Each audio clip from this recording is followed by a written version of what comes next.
I know you already know about Raid Shadow Legends, but it's for good reason. It's because it's one of the top 3 ranked RPGs on the Google Play Store. The game is crazy popular, with almost 15 million downloads in the last 6 months. With over 400 champions for you to collect and personally customize, and 1 million champion builds, there are endless options to fit your playstyle. And once you've built up your champions, you can claim glory in the PvP arena or raid with friends in a clan. And the best part? It's free. With new champions every month and a progression system to reward you with free champions and equipment, you'll be able to learn and collect along the way. And once you've completed all the missions, you'll be rewarded with one of the best legendary champions in the game, Arbiter. Raid has huge plans for the next 6 months, so what are you waiting for? Get down there to my description, click the link, and download the game today. And if you're a new player, you'll be rewarded with 100,000 silver, 2 clan boss keys, 10 mystery shards, and 1 free champion, Executioner. Okay, thanks. Bye.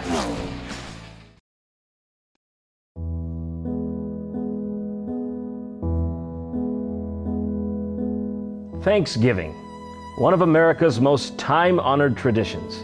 A time to come together with family, friends, and a dog. I guess if you have one. But where did all this good stuff come from? Is this picture accurate? Is what I'm saying? This picture doesn't look historically accurate to me. Maybe it is, I don't know. I'm just saying. But that's why I'm here today.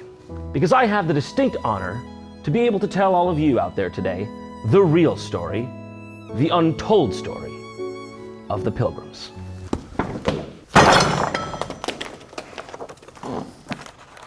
Our story begins here, in a new world far, far away. Chapter 1. A very questionable voyage. Ah yes, the Pilgrims, those intrepid few, the great founding settlers of this nation, willing to risk life and limb to sail across the Atlantic Ocean to escape religious persecution in sight of a better lives for themselves and their families, and to forge a new path in the new world for generations to come. A beautiful story. Yes, indeed. One that we commemorate every year here in America with the observance of Thanksgiving. If by beautiful, you happen to mean literally that's not how it happened. Didn't happen that way. Well, you thought it was about this? You thought it was about this? You're wrong! I mean, the story of the Pilgrims is technically true, in the same way that it's technically true that Ridley Scott has not completely lost his mind. Stop hurting me! You see, here in America, in school we learned that the Pilgrims were kind of like the first Americans. Kind of like an origin story, like Adam and Eve, only instead of it, being about the Bible, it's about a real historical country. So, you could just look that up. Not only were the Pilgrims not the first Europeans to reach the North American continent, they weren't even the first English settlers. In fact, they didn't want to be settlers at all. They were headed for the already established English colony of Jamestown, Virginia. Anybody heard about that? Anyone know about that? What the fuck is Jamestown? We don't learn about that, but we learn about the Pilgrims, who missed Jamestown. They whiffed 200 miles up the country to Massachusetts. That's right, my dudes. Unfortunately, our beloved Pilgrims just whiffed it. Okay? They didn't mean to go up there. It was just a rather strong wind. Who's heard about Jamestown? Sergio thought it was Jonestown. I explained to him, no, that's where Jim Jones forced a bunch of innocent people to drink cyanide. Different place. It was the first English colony. Kool-Aid. What'd I say? Cyanide. Cyanide was in the Kool-Aid. You think the Kool-Aid killed him? I know it's but it's not deadly. What was in the Jonestown Kool-Aid? Valium, chloral hydrate, cyanide, and phenergan. Cyanide and phenergan. I'm just saying, it wasn't some bad Splenda. So, from now on, when you look at a painting of the Pilgrims landing at Plymouth Rock looking all fierce and stalwart in the face of untamed wilderness, think of them less as being like, we finally made it. Now, we forge onward. And more like, Jim, did you bring the map? I'm not 100% on this, but I think we might be literally nowhere in the known world at all, and all we have is no food and these Dutch buckle hats. Which brings me to my next point, the Dutch years. That's right, there were Dutch years. How were the Dutch years? Well, I'll tell you. So you know that whole song and dance about how the Pilgrims left England to escape religious persecution? Yeah, well, that's true, I guess, if you account for the fact that the religious persecution they were escaping was brought on because they wanted the religious freedom to restrict the religious freedom from anyone in their general area. To put it in layman's terms for you, the Pilgrims were basically a cult! And so the King of England was like, look, you're free to do that weird, ooky, spooky cult or whatever, but just, I don't want to see it, all right? Do it in the Netherlands or something. You see, the Pilgrims were actually well known as being a more radical sect of the Puritans. And I don't know how that's possible. What, they think the Puritans weren't pure enough? It's in the name. The Pilgrims were like the punk rockers who thought no one else was punk enough, no matter what they did. Oh my God, sorry, what? The whole time, I've been calling them the Pilgrims? My bad, I should have known better, man. I should be calling them by, I'm sorry. I should be referring to them by their real name that they made up for themselves and wanted to be called the Separatists. That's right, the Separatists! Didn't learn that in History 101. This is the name of the kind of group you definitely want in your country. What's wrong, Kingy? You scared of your head on a pike in the middle of the capital city for all to gawk at? What, it's just a name, huh? You scared of a name? You hear that? King James has nameophobia, everyone! To the Netherlands, is what he said. Get the f to Holland. Get to Holland.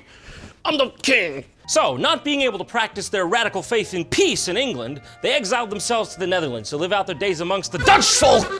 That's right, they up and moved across the channel to a town called Leiden, which I'm sure you all know and love as a little slice of heaven between Voorburg and Hoofddorp. Listen, Dutch people, you stop sounding like that, I'll stop making fun of you. Fingers crossed behind my back. You're never gonna be stopped being made fun of. I'm never gonna leave the Dutch alone. So finally, thanks to the unprecedented tolerance of the Dutch, the Pilgrims could practice their intolerance in peace. Until shortly thereafter, where they literally said, "Can you f***ing believe these Dutch people?" Before you know it, our kids are gonna be talking like that. Hoofddorp, dingle dropping. This literally happened, by the way. I'm paraphrasing a little bit, but they were the only people to be nice enough to take them in. And they just kicked it in their face. Yes, that's right. The Pilgrims were so actually disgusted by Holland that they were convinced it would actually be better to cross the Atlantic Ocean in a rickety boat of questionable functionality so they could live somewhere in the woods in the middle of nowhere and basically do what they were already doing in Europe, except without running water. Chapter 3. The First Thanksgiving? So that's right. For some reason, instead of learning about Jamestown as the founding of America, we learn about a ragtag band of incompetent, Dutch-hating, cultist English separatists who almost all died because their boat sprang a leak and they forgot to learn how to steer before departing. And the only reason they survived is because a nice Native American man named Tisquantum, most of you may know him as Squanto, some of you may know him as Sasquatch, but you're wrong, came along and was like, "Hey, I noticed you guys were like starving over here. Like, do you want me to show you how to like grow some freaking corn?" I'm not trying to intrude. I'm just kind of feel bad, dude. Your little boy's a skeleton. You put a little fish in the ground and the corn comes out, and then your little boy's not a skeleton anymore. All right, okay. I've slayed enough American sacred cows for one day, or should I say sacred American turkeys? I shouldn't say that. This is a high holy holiday coming up, Thanksgiving, and I'll make good. To show my patriotism, I'm gonna become a pilgrim myself. That's right, we're going to Plymouth Rock.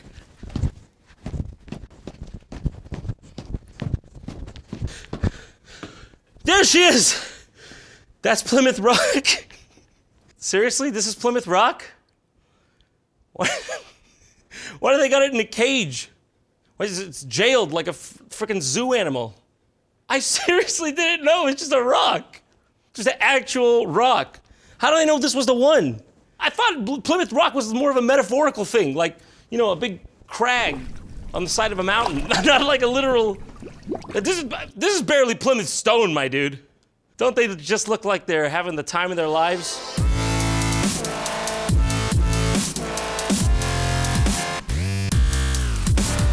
Not such a bad life though, you know. He gets fed a couple times a day. Every now and then, Robert comes down to give him a power washing.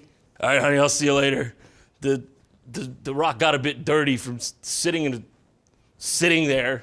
Dude, you could just steal Plymouth Rock, dude. Okay? I'm not saying you should, but you could just steal Plymouth Rock, dude. This rock clearly needs some company. God knows it needs some company. So I'm just gonna chill now with Plymouth over here. And, you know, Rob's gonna stop by later with some White Claw. We're gonna hang out, play some drinking games. He didn't hear from me, but he can't hold his liquor, okay? Gets drunk, rolls around, you gotta dodge him, your toes get all smashed up. It's not pretty. Okay, guys. I'm not sure what I do on this channel anymore, and I'm sure you're also not sure. Fuck you, huh?